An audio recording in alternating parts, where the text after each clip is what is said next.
इस SME IPO को देखो, कंपनी काफी पुरानी है, प्रोडक्ट्स काफी यूनिक हैं, कंपनी बी2बी सेगमेंट में ऑपरेट करती है। स्टिल जो इस कंपनी के पैट मार्जिन्स हैं वो काफी जबरदस्त हैं। बेसिकली ये कंपनी एक एक्सेप्शन है, बिकॉज नॉर्मली जब भी कोई कंपनियां बी2बी सेगमेंट में ऑपरेट कर रही होती हैं तो उनके जो प्रॉफिट मार्जिन्स होते हैं वो ज्यादा बेटर नहीं होते। इस कंपनी के प्रॉफिट मार्जिन्स काफी बढ़िया है।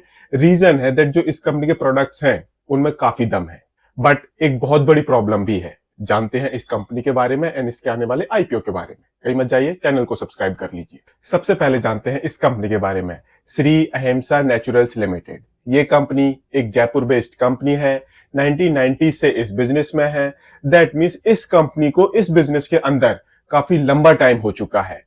दैट मीन्स इस कंपनी ने इस पर्टिकुलर बिजनेस के सारे अप्स एंड डाउन्स अभी तक देख लिए हैं। एंड जो ये कंपनी है, ये कंपनी नेचुरल कैफीन में डील करती है। एंड इससे रिलेटेड इस कंपनी ने और भी काफी सारे प्रोडक्ट्स अपने प्रोडक्ट पोर्टफोलियो में ऐड कर लिए हैं। एंड आज की डेट में इस कंपनी ने अपने प्रोडक्ट्स को दो कैटेगरीज में डिवाइड करा हुआ है। एक तो हो गया नेचुरल कैफीन एंड दूसरा हो गया ग्रीन कॉफी बीन एक्सट्रैक्ट्स। अब जो ये कैफीन होता है इसका काफी सारी जगह यूज होता है, जैसे कि जो इस कंपनी के प्रोडक्ट्स हैं उनका यूज होता है फूड एंड बेवरेज इंडस्ट्री में, कॉस्मेटिक इंडस्ट्री में, फार्मास्यूटिकल इंडस्ट्री में, नेचुरल्यूटिकल इंडस्ट्री में। आई मीन इस तरह की इंडस्ट्रीज में इस कंपनी के प्रोडक्ट्स यूज होते हैं। अब जिनको नहीं पता उनको मैं बता दूं दैट जो ये नेचुरल कैफीन होता है इसका जो मेन यूज होता है वो होता है एनर्जी ड्रिंक्स में, वो होता है सॉफ्ट ड्रिंक्स में, कॉस्मेटिक्स में एंड फार्मास्यूटिकल प्रोडक्ट्स में। एंड जो ये ग्रीन कॉफी बीन एक्सट्रैक्ट होता है इसका यूज होता है एज एन एंटीऑक्सीडेंट्स। और जो वेट लॉस से रिलेटेड प्रोडक्ट्स होते हैं वहां पर भी जो ग्रीन कॉफी बीन एक्सट्रैक्ट होता है उसका यूज होता है। आई मीन नॉर्मली अगर आप कोई वेट लॉस से रिलेटेड प्रोडक्ट देखोगे तो उसके इंग्रेडिएंट में आपको दिखेगा ग्रीन कॉफी बीन एक्सट्रैक्ट। तो जो ये इस कंपनी के प्रोडक्ट्स हैं काफी यूनिक है, काफी ज्यादा डिमांड है। एंड अच्छी बात यह है दैट इस तरह की अभी तक कोई भी लिस्टेड कंपनी मार्केट में अवेलेबल नहीं है। बेसिकली ये एक जयपुर बेस्ड कंपनी है। एंड यही रीजन है दैट जो ये इस कंपनी के प्रोडक्ट्स हैं वो इंडिया में भी बिकते हैं एंड आउटसाइड इंडिया भी बिकते हैं। हालांकि जो इस कंपनी के प्रोडक्ट्स हैं वो आउटसाइड इंडिया इनडायरेक्टली एक्सपोर्ट होते हैं। एंड उन प्रोडक्ट से इस कंपनी की जो टोटल रेवेन्यू है अप्रोक्सीमेटली 23.5% रेवेन्यू आती है। एंड बैलेंस रेवेन्यू आती है इस कंपनी के डोमेस्टिक ऑपरेशन से। अब मैंने आपको बताया था दैट ये कंपनी बी2बी सेगमेंट में ऑपरेट करती है एंड इस कंपनी की 100% रेवेन्यू ये इसी सेगमेंट से आती है। एंड एक बात मैं आपको और बता दूं दैट जो ये इस कंपनी के प्रोडक्ट्स हैं उनको बहुत सारी कंपनियां जो डिफरेंट इंडस्ट्रीज से होती हैं यूज करती हैं एज एन इनपुट। एंड कुछ एक ऐसी कंपनियां भी हैं जो इस कंपनी के प्रोडक्ट्स को बाय करती हैं एंड देन उनको सेल कर देती हैं। इसको हम बोलते हैं in the form of resellers. तो आप इस कंपनी का ये वाला चार्ट देखो, मैक्सिमम रेवेन्यू इस कंपनी की आती है नेचुरल्यूटिकल्स इंडस्ट्रीज से। दूसरा इस कंपनी की जो सबसे ज्यादा रेवेन्यू है वो आती है रीसेलर्स से, वो लोग जो इस कंपनी से प्रोडक्ट परचेस करते हैं एंड देन मार्केट में बेच देते हैं। थोड़ी सी रेवेन्यू 3.5% के आसपास आती है फूड एंड बेवरेज इंडस्ट्री से and then pharmaceutical and cosmetic industry से ऑलमोस्ट नेग्लिजिबल रेवेन्यू आती है इस कंपनी की। तो ये इस कंपनी का एक बिजनेस प्रोफाइल है। अब ये कंपनी अपना आईपीओ एसएमई सेगमेंट में लेकर आ रही है। एंड जो ये एसएमई सेगमेंट की कंपनियां होती हैं हमने ज्यादातर केसेस में देखा है दैट उनके क्लाइंट्स एंड वेंडर्स काफी कॉन्सेंट्रेटेड होते हैं। दैट मीन्स कुछ एक क्लाइंट से एंड कुछ एक वेंडर से इनका पूरा का पूरा बिजनेस एक किस्म से टिका हुआ होता है। एंड आप इस कंपनी का ये वाला चार्ट देखो, इस कंपनी की सबसे ज्यादा रेवेन्यू जो इस कंपनी का सबसे बड़ा क्लाइंट है वहां से ऑलमोस्ट 66% रेवेन्यू आती है। टॉप 5 कस्टमर से इस कंपनी की 85% के आसपास रेवेन्यू आती है एंड अप्रोक्सीमेटली 94% रेवेन्यू आती है टॉप 10 कस्टमर से। अब आप देखो एक ऐसी कंपनी जिसकी 94% रेवेन्यू सिर्फ 10 लोगों से आती है, तो now you can imagine company का जो क्लाइंट कंसंट्रेशन है कितना डेंजरस है एंड इस तरह की कंपनीज में इन्वेस्ट करना कितना डेंजरस हो सकता है। स्पेशली अगर आपकी more than 65% revenue, approximately 66% revenue वो सिर्फ एक कस्टमर से आ रही हो तो इन ऐसे टाइम में ये कंपनी अपना आईपीओ लेकर आ रही है। एंड आईपीओ पर्पस से इस कंपनी ने अपने आप को 277.63 करोड़ रुपीस की वैल्यूएशन दी है। 73.81 करोड़ रुपीस का इस कंपनी का टोटल इशू साइज है। इसमें से 50 करोड़ रुपीस का, ऑलमोस्ट 50 करोड़ रुपीस का ये फ्रेश इशू कंपोनेंट है, बाकी ऑफर फॉर सेल है। 113 रुपीज से 119 रुपीज का प्राइस बैंड है।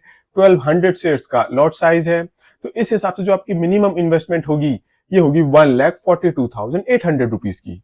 25 मार्च को आईपीओ ओपन होगा, 27 मार्च को आईपीओ क्लोज हो जाएगा एंड 2 अप्रैल को इस कंपनी की लिस्टिंग होगी। एंड इस आईपीओ के थ्रू जो भी पैसे इस कंपनी के पास आएंगे, ये कंपनी 35 करोड़ रुपए अपनी सब्सिडी कंपनी के अंदर इन्फ्यूज करेगी, जहां पर ये कंपनी नई मैन्युफैक्चरिंग फैसिलिटी सेटअप करेगी एंड जो बैलेंस पैसे बचते हैं वो यूज होंगे in the form of general corporate purposes. तो ये इस कंपनी का एक बिजनेस प्रोफाइल था। हमने कंपनी का आईपीओ स्ट्रक्चर भी देख लिया एंड अब हम देखते हैं इस कंपनी के जो फाइनेंशियल्स हैं वो इस कंपनी के बारे में क्या बताते हैं, बिकॉज यहां पर आपको काफी बड़ा कंसर्न नजर आएगा। एसेट बेस से शुरू करते हैं। मार्च 2022 में कंपनी का एसेट बेस था 40.34 करोड़ रुपीस का, फिर ये 74 करोड़ रुपीस को क्रॉस कर गया है अगले साल।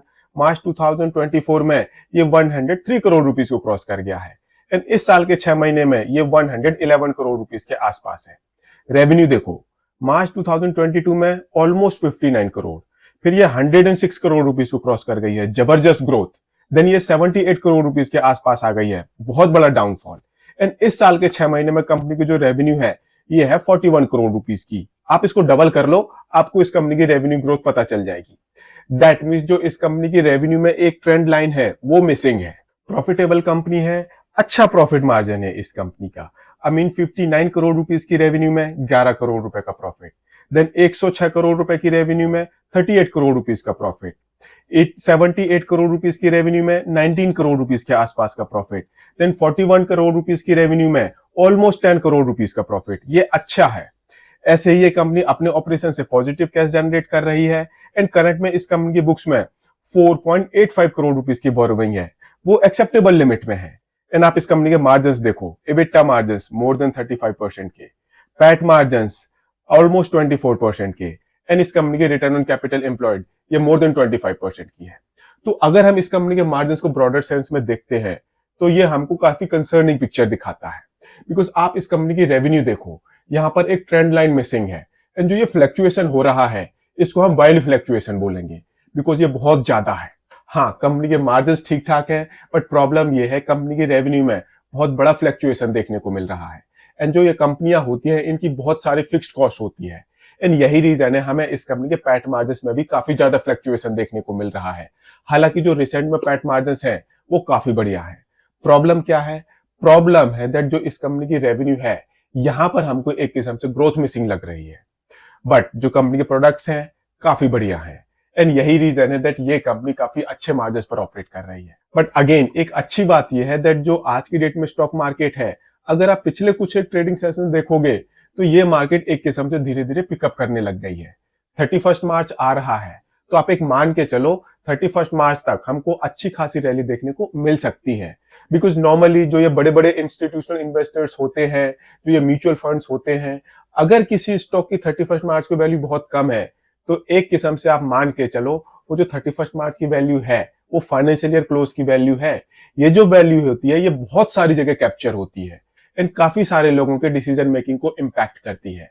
तो जो नॉर्मली 31 मार्च की वैल्यू होती है, जो ये बड़े बड़े फाइनेंशियल इंस्टीट्यूशंस होते हैं, FIIs होते हैं, ये हमेशा ट्राई करते हैं 31 मार्च को शेयर्स की जो प्राइस है वो अच्छे होने चाहिए।